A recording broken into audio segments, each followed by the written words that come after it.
A'udzu billahi minasyaitonir rajim. Bismillahirrahmanirrahim.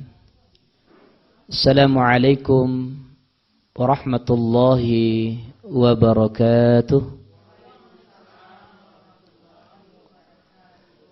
Alhamdulillahi rabbil alamin. Alhamdulillahilladzi an'ama 'alaina bi ni'matil imani wal islam. Wa nawwir qulubana bil qiraatil Qur'an. Asyhadu an la ilaha illallah wahdahu la syarikalah. Wa asyhadu anna Muhammadan 'abduhu wa rasuluhu la nabiyya ba'dah. Allahumma fassalli wa sallim wa barik ala hadzal nabiyyil karim imamil muttaqin wa ala alihi wa ashabihi wa man tabi'ahum bi ihsanin ila yaumiddin amma ba'du. Rabbi shrah li sadri wa yassir li amri wahlul 'uqdatam min lisani yafqahu qawli. Yang sama-sama kita hormati Bapak Camat Kecamatan Ampe Angke atau yang mewakili, yang kita hormati Bapak Sekretaris Camat Ampe Angke, kemudian Bapak dan Ibu Kepala Seksi, hadirin wal hadirat, jamaah Wirid Korpri Kecamatan Ampe Angke yang insya Allah dirahmati, diberkahi dan diredai Allah subhanahu wa ta'ala. Amin ya rabbal alamin. Kembali pada pagi yang tenang ini, kita ungkapkan rasa syukur kita kepada Allah yang sedalam-dalamnya dan yang setinggi-tingginya. Karena sampai saat ini kita masih diberikan kesempatan. Umur kita masih dipanjangkan, badan kita masih disehatkan. Dan Allah kuatkan lahiriah serta batiniah kita. Sehingganya kita bisa hadir di kantor Camat Ampe Angke ini dan hadir dalam ruangan ini dalam rangka mengikuti kegiatan Wirid Korpri bagi ASN di lingkungan Kecamatan Ampe Angke. Mudah-mudahan ibadah yang kita tunaikan pada pagi ini diterima, diberkahi dan dirahmati serta diridai oleh Allah Subhanahu wa ta'ala. Amin ya rabbal alamin.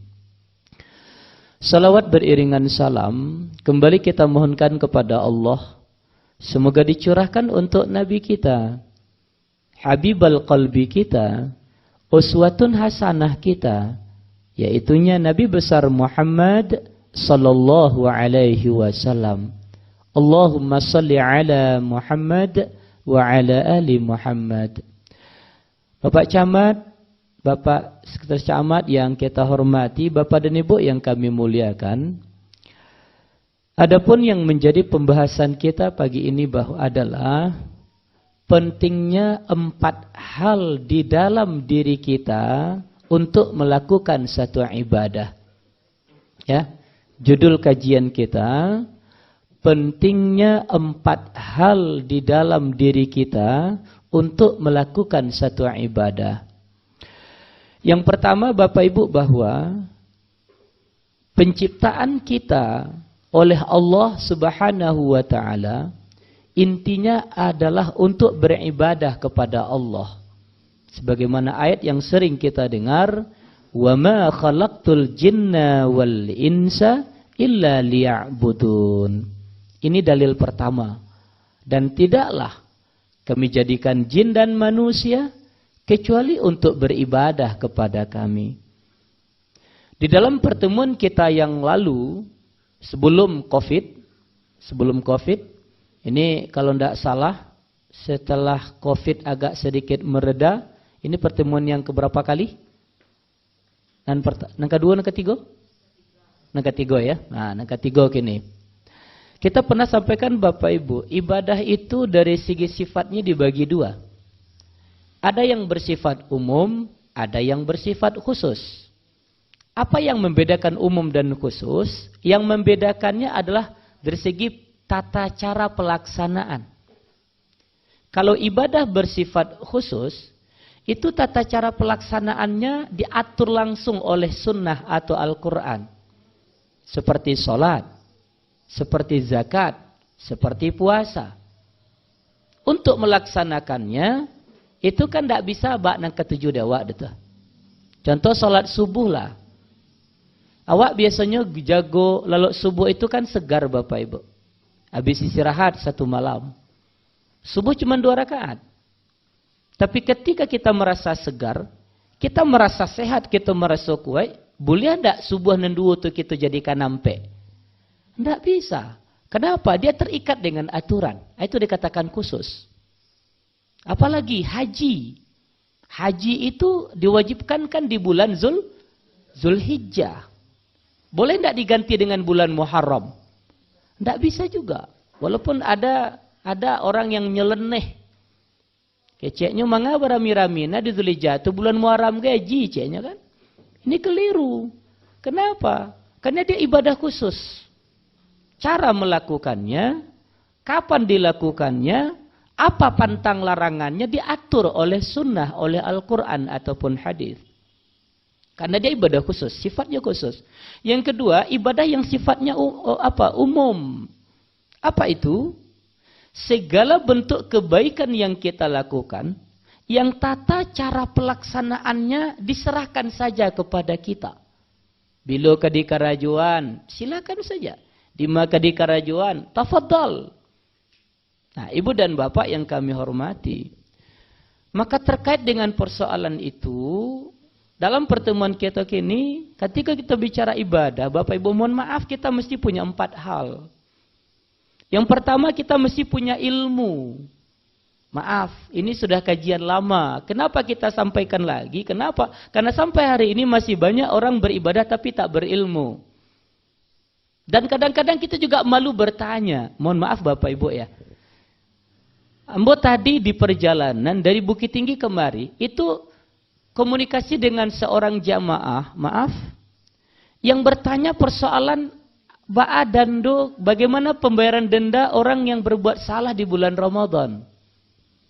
Maaf, dia melakukan hubungan suami istri walaupun tidak sempurna. Tapi ibu ini berani loh Bapak Ibu. Dia tanyakan Ustaz, tolong berikan jawaban. Ambo terlanjur berbuat salah jo suami ambo Ustaz. Nah, ba'a dengan dandonya Ustaz. Beri makan fakir miskinnya ba'a. Bapak Ibu, sudah sekian puluh tahun kami menjadi da'i kecil-kecilan ya. Bukan da'i besar, bukan da'i besar-besaran bukan. Kita cuma da'i kampung gitu ya. Baru kali ini mendapatkan pertanyaan Pak Sek dari jamaah perempuan yang bertanya yang terlanjur berbuat salah di bulan Ramadan dengan suaminya. Padahal kami rasa kasus ini bukan kasus cuma 1 orang. Kemungkinan ada enggak yang lain melakukan itu? Ada, cuman bertanyanya enggak mau. Alasannya apa? Malu kami Ustaz. Kenapa kita mesti malu? Ketika kita malu, kita tidak tahu, akhirnya kita tetap berada pada kesalahan. Makanya kata Allah dalam Al-Quran, Fas'alu ahla dzikri in kuntum la ta'lamun. Tanyakan kepada orang yang tahu kalau kau tidak tahu, kata Allah. Dan kesimpulan dari cerita si ibu tadi apa? Dia terlanjur melakukan perbuatan salah, kemudian sekarang kondisinya dalam keadaan janda, anak 4 orang, pekerjaan cuman ke sawah, yang diharap cuman zakat dari orang yang akan memberi dia zakat. Kira-kira apakah masih tetap berlaku aturan pembayaran denda seperti dalam hadis itu? Ah, ini persoalannya. Itu kan berat persoalannya Pak. Kalau aturannya terlanjur berbuat seperti itu, apa hukuman pertama kata Rasul? Ayo, Bapak Ibu masih ingat? Orang yang berhubungan suami istri di siang hari Ramadan, itu dendanya apa? 1. Awas, kalau tidak dijawab, tidak boleh pulang. Apa dendanya? 1. Puasa berapa bulan? 2 bulan berturut-turut. Ya. Yang kedua? Belum. Bebaskan budak. Yang ketiga baru beri makan fakir miskin. Anak yatim fakir miskin? Halo? Ayo. Jangan sampai salah. Anak yatim atau fakir miskin? Berapa jumlah orangnya? 60 orang. Sekarang pertanyaannya Bapak Ibu, ini menarik pembahasannya ya. Sekarang pertanyaannya, si ibu yang terlanjur berhubungan badan dengan suaminya, walaupun tidak sempurna secara keseluruhan, kira-kira, dan kita tanya, dengan kondisinya sekarang, dia juga sudah mulai sakit-sakitan. Kira-kira apakah masih tetap dia berkewajiban puasa 2 bulan berturut-turut? Halo? Sudah sakit-sakitan sekarang. Otomatis tentu tidak mungkin. Turun yang kedua, budak tidak ada. Yang ketiga, wajib tidak dia bayar memberi makan fakir miskin 60 orang? Kenapa tidak? Karena dia pada posisi yang menerima zakat. Sama kasusnya dengan sahabat dulu. Ya Rasul, apa? Ya Rasul, wailah celaka ya Rasul. Kenapa? Ambo tolong Rasul manga kata Rasul. Berhubungan je suami. Kata Rasul apa? Engkau bayar, engkau mesti berpuasa 2 bulan betul. Apa katanya? Ya Rasul, jangankan 2 bulan, 1 bulan saja out. Tidak sanggup dia. Kata Rasul, oke, bebaskan budak. Ya Rasul, tidak sanggup. Apalagi kata Rasul, beri makan fakir, miskin, pulang. Apa katanya ya Rasul? Di kampung ambo mau nempel yang bangsa ya Rasul. Kita nak, sudah pulang. Bawa untuk makan untuk bini juana. Maka posisi si ibu tadi persis lebih kurang dengan sahabat yang dulu. Cuman sayangnya Bapak Ibu, kondisinya susah tapi melanggar aturannya hobi, ini jadi masalah. Nah, kita bicara ilmunya. Bapak Ibu, kita katakan bahwa kita mesti berilmu. Kalau tidak berilmu, ibadah dikhawatirkan risikonya 2. 1, ibadah ditolak. Contoh. Bapak Ibu telat sholat berjamaah. Lalu pas Bapak Ibu baru mau takbir, imam sudah rukuk. Cara takbirnya ada 2. Mohon izin, ambil berdiri. 1, Bapak Ibu, ada orang takbir, salat berjamaah, dia terlambat. Dia pas masuk, imam sudah rukuk. Dia takbir begini. Allahu Akbar. Dia langsung rukuk karena imam sudah rukuk. Yang kedua, Allahu Akbar. Allahu Akbar. Pertanyaan kami, yang benarnya, yang salahnya yang mana? Ayo, yang salahnya yang mana? Yang pertama, yang kedua? Yang kedua? Apa salah yang pertama? Apa? Tidak pakai takbiratul ihram. Takbiratul ihram itu termasuk rukun atau tak rukun? Rukun kan? Bayangkan Bapak Ibu, yang melakukan itu, maaf, itu seorang ustadz loh. Bukan 1 kali Pak Syekh, 2 kali, 3 kali. Kita juga heran, loh kok seperti itu? Kalau ustadz saja bisa begitu, apalagi masyarakat awam. Ustadz yang pekerjaannya kadang sudah buka kitab fikih, kitab hadis, masih begitu caranya. Ambo heran juga Bapak Ibu. Nyetaga, orang sedang rukuk, langsung takbir. Allahu Akbar. Pertanyaan takbiratul ihramnya mana gitu. Inilah risikonya ketika kita beribadah, kita tidak punya ilmu. Ini satu contoh. Contoh kedua, mohon maaf. Yang kedua, bulan Rajab. Banyak yang menganjurkan puasa. 1 hari sama dengan 1 bulan. Pernah dengar hadisnya? 1 hari sama dengan sekian. Bahkan katanya orang yang puasa sunat di bulan Rajab beberapa hari, Allah bukakan pintu surga, Allah tutup pintu neraka untuknya. Yang lebih hebat lagi apa? Orang yang puasa beberapa hari di bulan Rajab itu bisa melihat tempat tinggalnya di dalam surga, dia masih hidup. Kalau kita tidak mengilmui itu, akhirnya apa? Kita terdorong melakukan ibadah sementara menurut para ulama, contoh Ibnu Hajar Al-Asqalani, Imam Sayyid Sabiq. Nah, itu sudah meninggal. Kita ambil yang masih hidup lah yang bicara. Siapa itu? Ustadz Adi Hidayat. Kenal Ustadz Adi Hidayat? Kenal? Kenal. Itu ulama luar biasa Bapak Ibu. Al-Quran 30 juz dalam kepala. Betul? Bapak Ibu 30 juz di mana? Luar kepala ya. Alhamdulillah. Masya Allah. Juz 30 dapat ya? Dapat. Inna a'tayna dapat. Idza ja Qul huwallahu ahad. Itu kan juz 30 Pak. Juz yang ke-30 gitu ya. Alhamdulillah. Beliau 30 juz dalam kepala. Kemudian tahu arti, paham tafsiran. Dan bisa mengeluarkan hukum dari itu ayat. Dan yang lebih hebat apa? Beliau tahu di mana letak ayat. Contoh. Ali Imran ayat 10 terletak sebelah kiri bagian atas. Contohnya begitu. Ya. Al-Baqarah ayat 25 sebelah kanan agak sedikit ke bawah. Masya Allah. Bapak Ibu sudah sering baca Al-Ikhlas. Kami tanya, lam yalid wa lam yulad di mana letaknya? Hebat kan beliau? Luar biasa. Hadis ribuan Pak dalam otak beliau. Orangnya rendah hati. Ngomongnya sebentar. Maaf, maaf, maaf gitu. Dan memang orang sana itu Bapak Ibu memang hebat. Minta maaf, kadang-kadang sudah dizolimi mesti minta maaf. Bu, Pak, maaf kaki saya keinjak. Maaf kaki saya keinjak. Bapak Ibu kalau kaki terpijak doang ngakak Bapak Ibu kecean? Ayo jujur jawab. Terpijak doang kaki awak kecean? Matuang kama kakirin ku ha, cinya. Tidak, di sana tidak. Apa kata beliau Al-Mukarram Ustaz Adi? Apa kata beliau? Hadis-hadis yang dijadikan sebagai dasar yang menyatakan bahwa puasa sunat di bulan Rajab di hari tertentu dengan fadilah tertentu itu hadisnya kalau tidak dhaif palsu. Tapi ada enggak orang yang mempraktikkan itu? Ada. Siapa yang salah? Pertama ustadznya yang salah. Itu makanya Bapak Ibu mohon maaf. Jadi ustaz itu berat loh resikonya. Yang beratnya bukan di dunia tapi di godaan hidup itu saya juga lampaui. Kata memang perjuangannya berat ya. Di dunia harus ada godaannya. Kata almarhum Zainuddin FZ, godaan hidup kan cuma 3. Harta, tahta, wanita. Ayo Bapak Ibu kami tanya, kalau untuk ustaz yang mana yang paling berat godaannya? Wanita. Masya Allah. Kece apa tu ustazku kata aja kan. Oh jangan begitulah Pak. Tapi cie-cie lah hijau gitu nah. Iya Bu. Ibalah kayak ndak ngaji kemari lain lo nampak nang kami gitu ya. Dapai kemari nampak lo manis, lain lo cantiknya gitu ya. Tapi tidak semua. Makanya Islam Allah membolehkan ndak poligami? Boleh Pak ya? Boleh Bu? Ibu kalau poligami pasti berat jawabannya. Boleh enggak? Halal kan? Di ibu boleh ya? Nah, baik Bapak Ibu. Itu godaan dunia.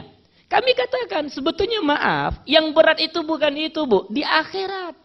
Kenapa? Salah-salah mengambil dalil dalam berceramah, salah-salah mengambil dasar dalam berdakwah. Kalau yang diambil itu hadis palsu, apa kata Nabi? Man kadzdzaba alayya falyatabawa maq'adahu minan nar. Siapa yang berdusta tentang aku, dia katakan itu perkataan aku. Dia katakan itu hadis Nabi. Dia katakan itu perbuatan Nabi. Sementara aku tidak pernah melakukan berkata seperti itu. Maka orang yang mengatakan seperti itu, kata Rasul, sudah punya tempat duduk untuknya di neraka. Na'udzubillah. Itu beratnya jadi ustaz loh Bapak Ibu. Sudah itu kadang-kadang di dunia kan hari ini ustaz itu kan ada kelompok-kelompoknya Pak. Ada ustadz kecamatan, ada ustadz kabupaten kota, ya, ada ustadz provinsi, ada ustadz nasional, nanti ada ustadz terakhir ustadz dunia akhirat. Kami katakan, kenapa sih harus dibeda-bedakan gitu? Bahkan semakin berat loh Bapak Ibu, godaannya semakin berat tantangan. Kenapa? Kalau seseorang sudah merasa dia ustadz nasional, datang diminta ceramah ke sebuah daerah, yang datang cuma segelintir saja, bahasa Minangnya yang datang cuma nampe incek, kira-kira merasa ndaknya? Ana nyerson, bentuk ndak dihara? Masa sih ambo ustaz nasional, orang tahu jombo sesumbar, tiba risiko ngaji cuma datang sampai orang saja, ndak pandai meragoi orang. Kenapa? Karena ada persoalan itu tadi, dia sudah merasa pada posisi tinggi. Makanya Bapak Ibu lama model itu saja, kita ustaz kampung gitu, ustaz kecil-kecilan. Kita kembali Bapak Ibu ya. Jadi Bapak Ibu yang kami hormati, bahwa disinilah perlunya ilmu dalam beribadah. Kalau Ibu Bapak ragu, tanya saja, kan banyak ustaz-ustaz kita. Ketika Bapak Ibu tidak bertanya, resikonya ibadah ditolak. Atau yang kedua, ibadah Bapak itu tidak sempurna. Contoh kita bicara sholat kembali ya. Bapak Ibu, sering orang kalau sholat, ini agak berdiri nak sholat. Sering kalau kita sholat sendiri-sendiri itu kan agak sedikit cepat. Agak capek gitu ya. Takbir, udah rukuk. Allahu Akbar. Sami Allahu liman hamidah. Allah. Pernah celik yang model itu? Sholatnya sah atau tidak? Halo? Salatnya sah atau tidak? Kalau tidak jawab, ampun tidak taruh lah dah. Salatnya sah atau tidak? Sah? Kenapa sah? Karena syarat sah salat terpenuhi. Kan begitu? Kaji kita dulu kan? Salat baru dipandang sah kalau syarat sahnya terpenuhi. Ayo Bapak Ibu masih ingat berapa macam syarat sah salat? Kalau dapat bagi hadiah, pasti. Tapi tidak sadu isinya dulu lah. Ayo, berapa macam syarat sah salat? 1, 2. Ayo Bu, di situ ada yang biru ada yang merah loh. Mau yang biru mau yang merah? Bu jawab Bu, jujur Bu. Kalau Ibu bohong dosa loh. Mau yang biru mau yang merah? Apa mau yang biru merah Pak? Ayo, berapa macam syarat sah salat? Aduh, lupa lagi ya. Ada 4. 1, suci, badan, pakaian, dan tempat dari hadas dan najis. Yang kedua, menutup aurat. Yang ketiga, menghadap kiblat. Yang keempat, tahu masuknya waktu. Karena pertanyaan tidak terjawab, hadiah hilang kembali. Simpan lagi dompetnya. Kalau Ibu jawab tadi itu lah berangkat. Lebih 1.000 tuh mah. Untung tidak dijawab. Pak Sek ya. Bapak Ibu, itu syarat sah. Salat baru tidak sah. Kalau yang 4 ini yang tidak kita penuhi. Lalu dia menjadi batal kalau rukun tidak terpenuhi. Berapa rukun salat? Halo? Berapa rukun salat? Kori-kori lah buang bola tuh, nak pernah ngambil. 13. Nomor 1 apa? Niat. Nomor 13? Ambo dia ilmu dek Pak Sek tuh. Berhitung Ustaz, biar tidak susah. Kalau nyobanya ambil awal dan akhir, lengkap tuh 13. Ya Pak Sek ya?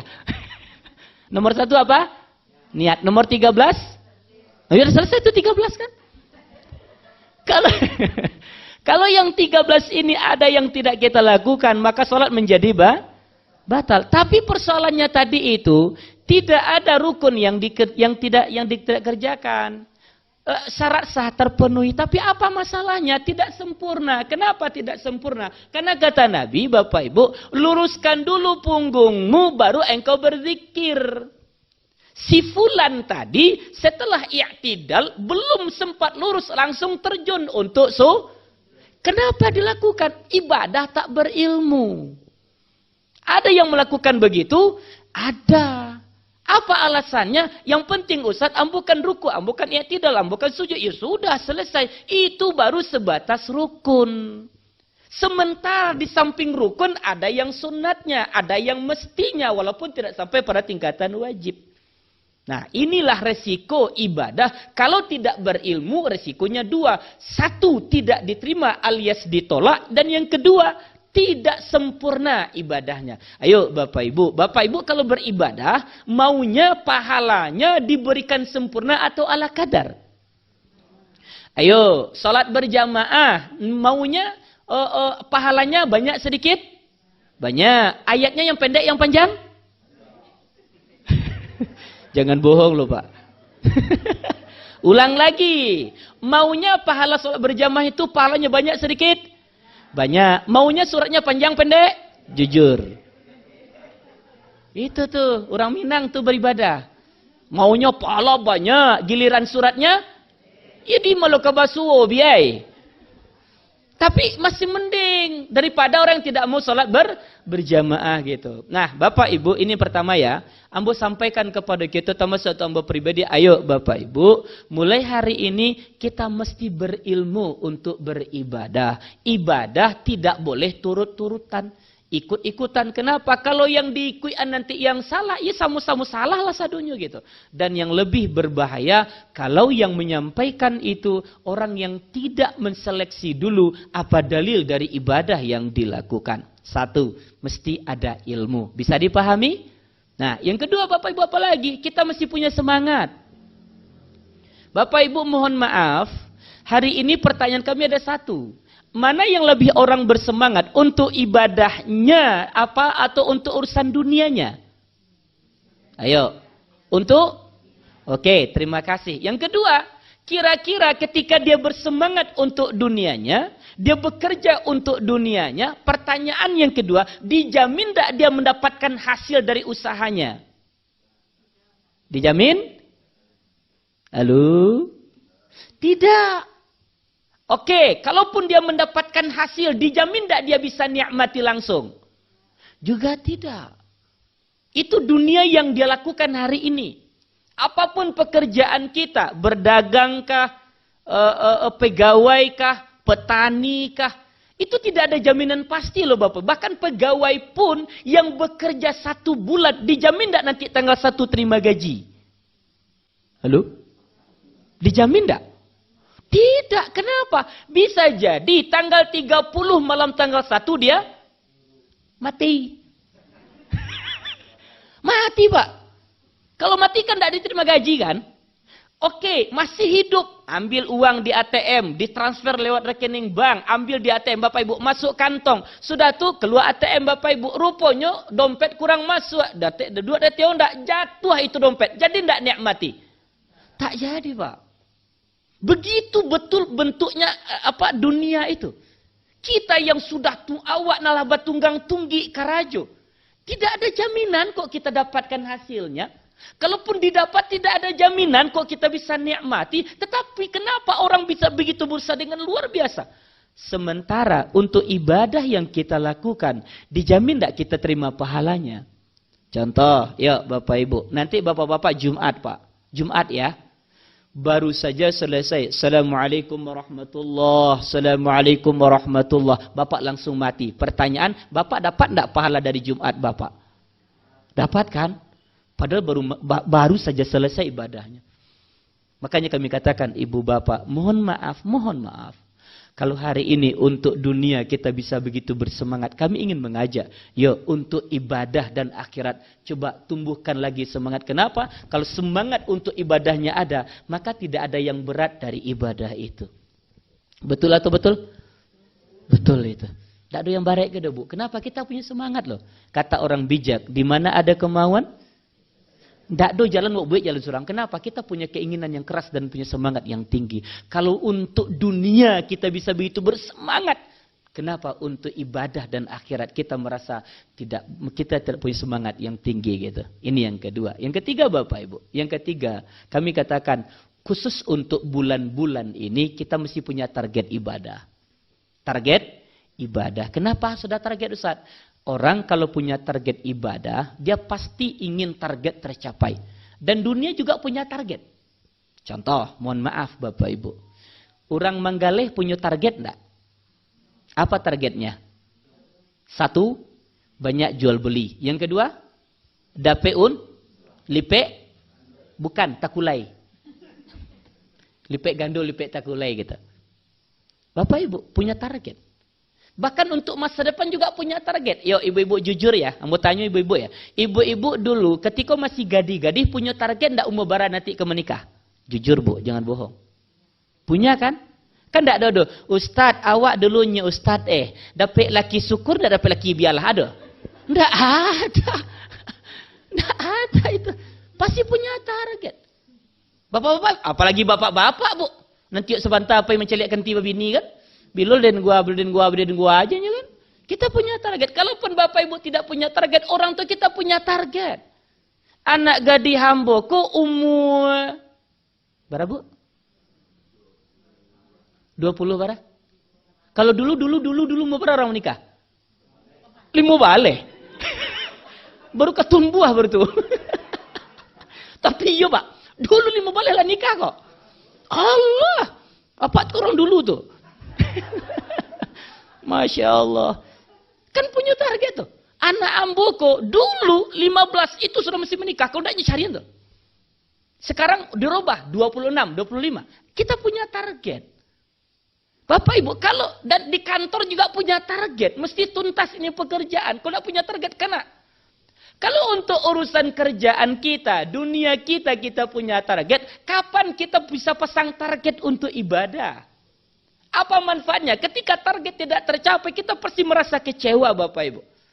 Nah, hari ini kami ingin mengajak Bapak Ibu. Yuk, kita kan berada di bulan Haram nih. Bulan utama. Rajab kan termasuk bulan yang utama, Bapak Ibu. Bapak Ibu, kami ingin mengajak, yuk kita pasang target ibadah. Apa itu Ustaz? 1. Selama di bulan Rajab khususnya, dalam 24 jam mesti ada baca Al-Quran. Setuju? Nah, ini pertanyaan. Ustaz, kenapa baca Al-Quran? Karena kita kadang-kadang ngaji itu, baca Al-Quran itu kan kadang-kadang kecil orang tua bantu ayam gadih. Bayam gadih batalua.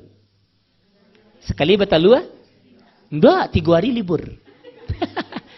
Tahu ibu-ibu tahu enggak? Apa tahu enggak? Kenapa ayam gadih itu talunya kayak gitu? Enggak tahu? Ambo tahu. Ini kan baru beraja talu Pak. Jadi ketika pas kalau pertama itu padi kuahnya. Enggak dululah, istirahat dulu keceknya. Itu kan kira-kira ambo saja. Ini kalau terpadi kan berhenti itu kan. Kalau terasuh kan taruh gitu.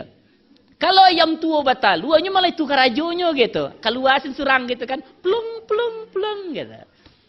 Bapak dan Ibu. Kenapa kita katakan baca Al-Quran? Kenapa? Karena kita baca Al-Quran ini kadang-kadang kan begitu. Kalau hati sedang ngamuh ngaji. Kalau enggak, enggak. Bahkan kadang-kadang maaf loh Bapak Ibu. Ada Al-Quran ini sampailah bakabui terletak di lemari. Ada? Bahkan ada yang enggak keluar-keluar lemari padahal dibeli di Makkah loh. Ada orang ke Makkah, Bu, Pak, Bapak Ibu ke Makkah ya. Yo, batu, pasan cia apa tuh? Beli nambah Al-Quran Makkah deh. Baca tek mana tuh? Al-Quran Makkah, pasanan tek tini gitu. Tiba di Makkah, Bapak Ibu cari, oh tek tini pasan Al-Quran yo. Dibalikan Al-Quran Bapak Ibu. Dibalikan pakai stempel Masjidil Haram. Masya Allah. Pulang-pulang dari Mekah datang tek tini. Bu, lihat di balik Bu Haji, Pak Haji, laiku Al-Quran tek Ibu. Baraku abok selabu, naba ada, usah dibayar gitu. Dicium-cium detik ini. Al-Quran Makkah. Al-Quran Makkah. Sudah tuh di mana letaknya? Lemari. Sudah tuh? Cuma dicalik-calik apa? Al-Quran Makkah, Al-Quran Makkah, Masya Allah, Al-Quran Makkah. Itu Al-Quran dibalik, diminta, dicarian. Itu untuk dicalik-calik, itu untuk dibaca. Kalau itu untuk dicalik-calik ya itu. Dibanggakan tuh. Tina.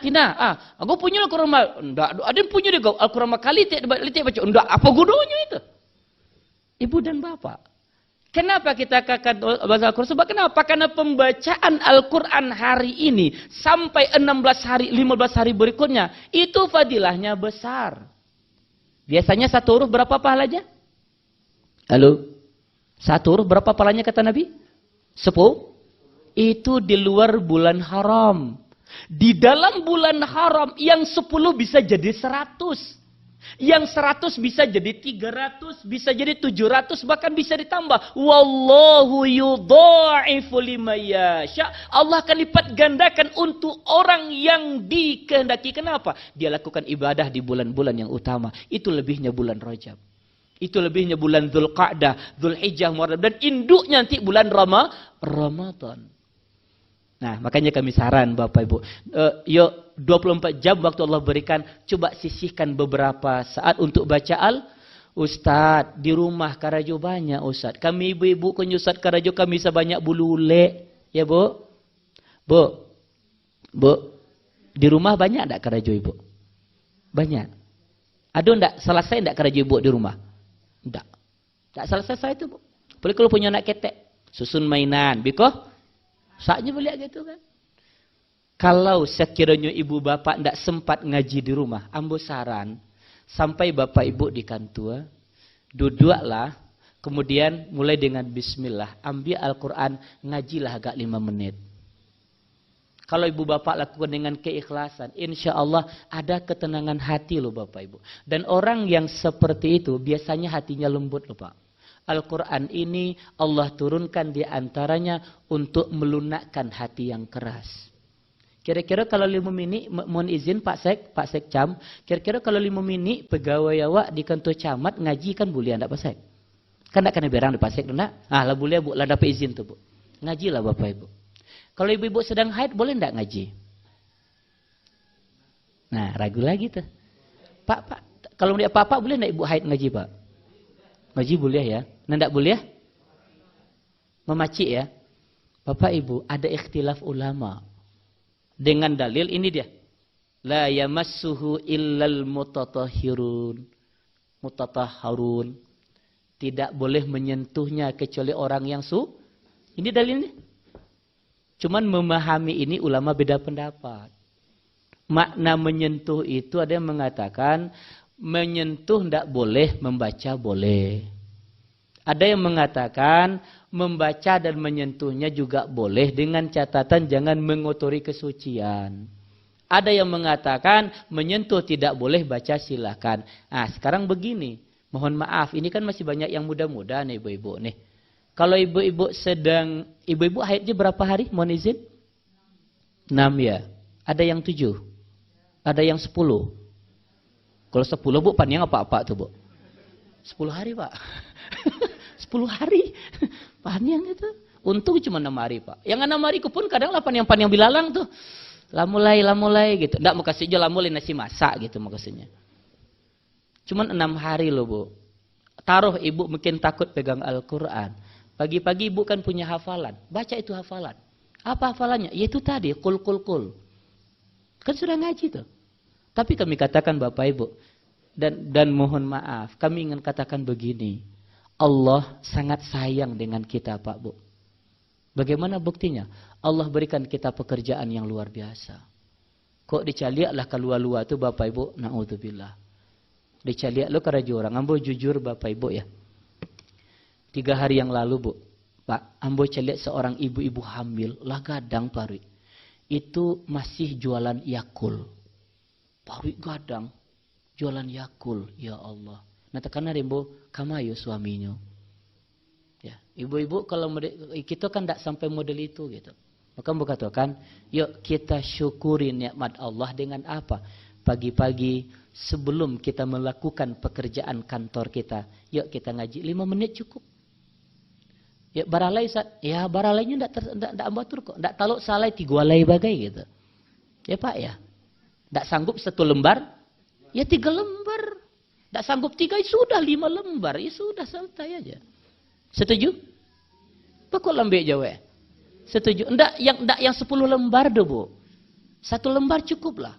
1 lembar itu enggak sampai 5 menit kok. Kalau Ibu pakai irama muratal, a'udzu billahi minasyaitonir rajim. Bismillahirrahmanirrahim. Alif lam mim. Dzalikal kitabu la raiba fihi hudal lil muttaqin. Kalau model itu Bapak Ibu 1 lembar tidak sampai 5 menit loh. Coba udah coba. Tapi kalau pakai irama tilawah Bu, yulamu a'udzu billahi minasyaitonir rajim.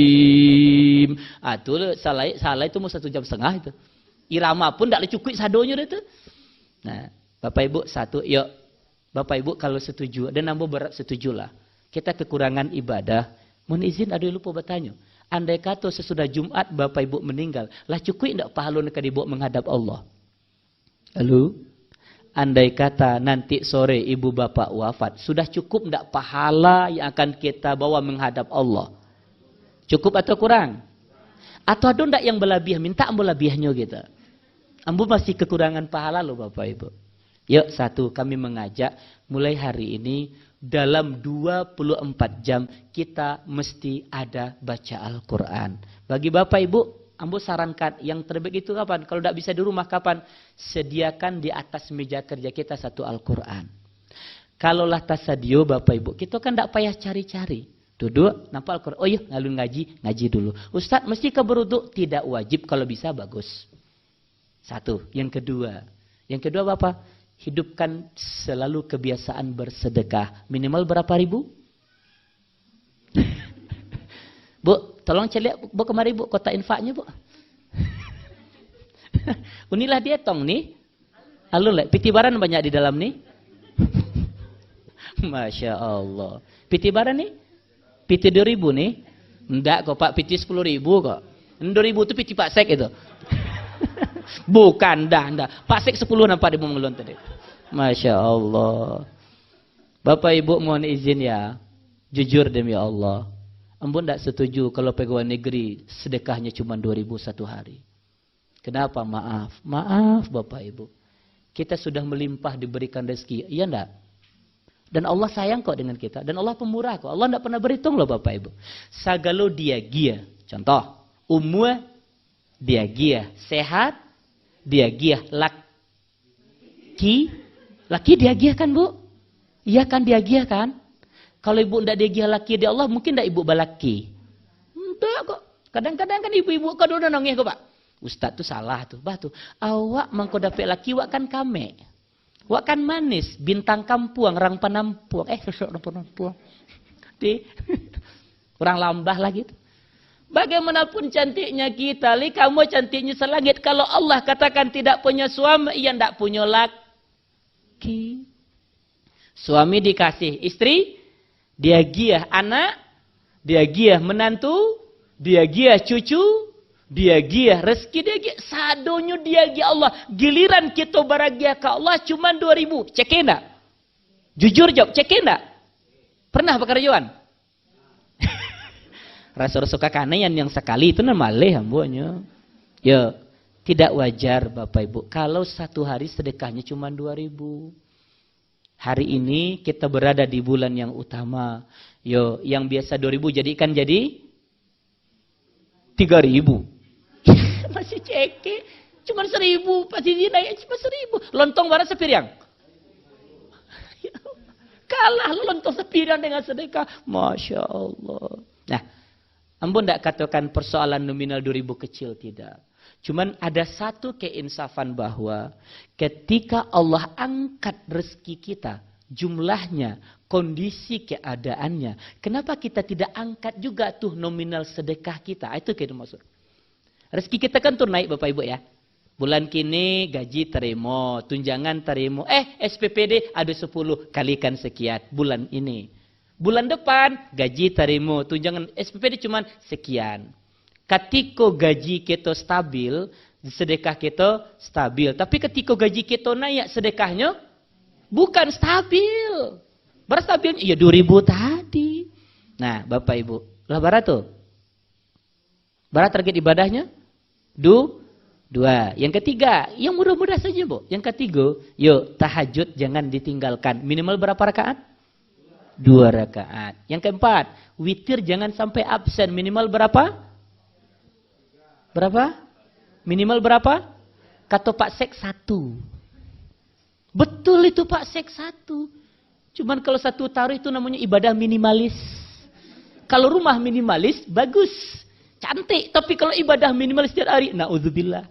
Tapi itu sanang loh Pak. 1 rakaat itu paling sanang loh. Takbir. Allahu Akbar. Doa iftitah, wajatullah mabait, selesai. Al-Fatihah selesai. Apa ayatnya Bu? Bapak Ibu bantu, apa ayatnya? Ya qul huwallahu ahad lagi. Yang lain lah. Kan masih banyak yang lain. Kalau ndak qul huwallahu ndak jadi. Tapi jadilah Bu, ambo terima ya. Ya, lam yalid wa lam yulad wa lam yakul lahu kufuwan ahad. Allahu Akbar, ruku. Habis ruku? Bu, bantu habis ruku? Kan tak sujud kan? Habis rukuk, i'tidal. Habis i'tidal, sujud. Habis sujud, duduk di antara. Habis duduk, sujud. Habis sujud, berdiri. Cuman 1. Langsung tahiyat akhir. Bayangkan Bapak Ibu, cuman 1 rakaat yang kita lakukan. Apa kata para ulama? Almarhum Syekh Ali Jabir, apa kata beliau? Orang itu dikatakan ahlul witir. Siapa itu? Orang-orang itu orang yang dicintai dan disayang Allah. Kenapa? Karena Allah suka dengan witir yang kita lakukan. Masya Allah. Kami lupa sedikit. Kalau ibadah tahajud bisa mendatangkan, bisa menyebabkan Allah turun ke langit bumi, maka ibadah witir bisa mengundang tercurahnya sayang dan cinta Allah. Bapak Ibu, kira-kira bisa kita praktek? Halo, bisa dipraktek? Tahajud 2 rakaat bisa? Bahkan kini Bu, subuh jam berapa Pak? Berapa lewat 5? Ibu-ibu 1 ibu jawe kecamu biar pak jawe kalau tak bercapak cok tolak seluruh sebuah kita. Tapi bukan apa-apa risiko Pak di Manado Pak. Apa-apa risiko yang soleh sadonya. Amin. Jam 5 lewat 12. Bapak Ibu 4:30 masih bisa enggak tahajud? Bisa Pak. 4:30 Bapak Ibu lah jago sadonya. Alah kan sayang lu enggak tahajud 2 rakaat pun cukup lah. Lanjutkan dengan 1 rakaat. Nah, terakhir Bapak Ibu, duha jangan sampai absen. Minimal 2 rakaat. Kalau kita sudah pasang target ibadah seperti ini, maka kita akan berusaha itu target mesti tercapai. Dan andai kata Bapak Ibu, kembali kepada pembahasan pertama, andai kata target pertama hari ini tidak terlaksana, maka Bapak Ibu mesti ekop diri. Ekop artinya hukum. Bagaimana menghukumnya? 2 kali lipatan mengaji di hari berikut. Itu akan bisa terjadi kalau kita punya target ibadah. Bisa dipahami? Alhamdulillah. Kita lanjut. 1, punya ilmu. 2, punya semangat. 3, punya target. Terakhir yang keempat, yuk lakukan evaluasi ibadah. Apa yang akan evaluasi seluruhnya? Mulai dari keikhlasan kita melakukan ibadah. Bapak Ibu, harian kita banyak ibadah-ibadah yang sifatnya umum. Bapak Ibu membantu masyarakat dalam berurusan. Ketika ada rasanya kita tidak nyaman dengan cara masyarakat, kita juga merasa tidak nyaman. Kami katakan, mohon ampun kepada Allah. Kenapa? Itu merusak ibadah kita. Maka dengan evaluasi apa manfaatnya? 1, kita tahu salahnya mana. Yang kedua, kita bisa lakukan peningkatan di masa yang akan datang. Nah, Ibu dan Bapak yang kami hormati, itulah 4 hal yang mesti ada pada diri kita di saat kita melakukan satu ibadah. Kesimpulan, 1, kita mesti punya ilmu. 2, kita mesti punya semangat. 3, kita mesti punya target ibadah terutama di bulan-bulan yang utama. Dan yang keempat, kita mesti lakukan evaluasi dari ibadah-ibadah yang kita lakukan. Kalau ini ada di dalam diri kita Bapak Ibu, tidak sulit kok mengajak kita untuk melakukan ibadah-ibadah tersebut. Tapi kalau kita tidak punya yang 4 ini, maka akan sangat sulit menggerakkan kita untuk melakukan ibadah apapun di dalam kehidupan kita sehari-hari. Bisa dipahami? Bisa dipraktek? InsyaAllah. Alhamdulillah. Rasa itu Bapak Ibu adalah jam 9.05. Mudah-mudahan kajian singkat kita pada kesempatan pagi kini ada manfaat dan berkah dunia dan akhirat. Terakhir ada pertanyaan? Halo? Ada pertanyaan? Pas? Alhamdulillah. Kalau pas kalau bisa tutup kena balik lomba ke sawah mau lihat gitu. Baik Bapak Ibu, demikian saja dan mudah-mudahan Allah ridai, Allah berkahi apa yang kita lakukan hari ini dan seluruh ibadah amal kebaikan yang sudah kita amalkan selama ini. Amin ya rabbal alamin. Kita tutup dengan doa penutup majelis ilmu. Silakan Bapak Ibu iringi sama-sama membaca. Subhanakallahumma wa bihamdika asyhadu an la ilaha illa anta astaghfiruka wa atubu ilaih. Alhamdulillahi rabbil alamin. Bapak Ibu, terima kasih banyak. Yo, lah duduk, lah datang di siku. Mudah-mudahan kebersamaan awak kini jadi sabab bisa di akhirat bersama-sama awak masuk sarugunya Allah Subhanahu wa taala. Amin ya rabbal alamin. Assalamualaikum warahmatullahi wabarakatuh.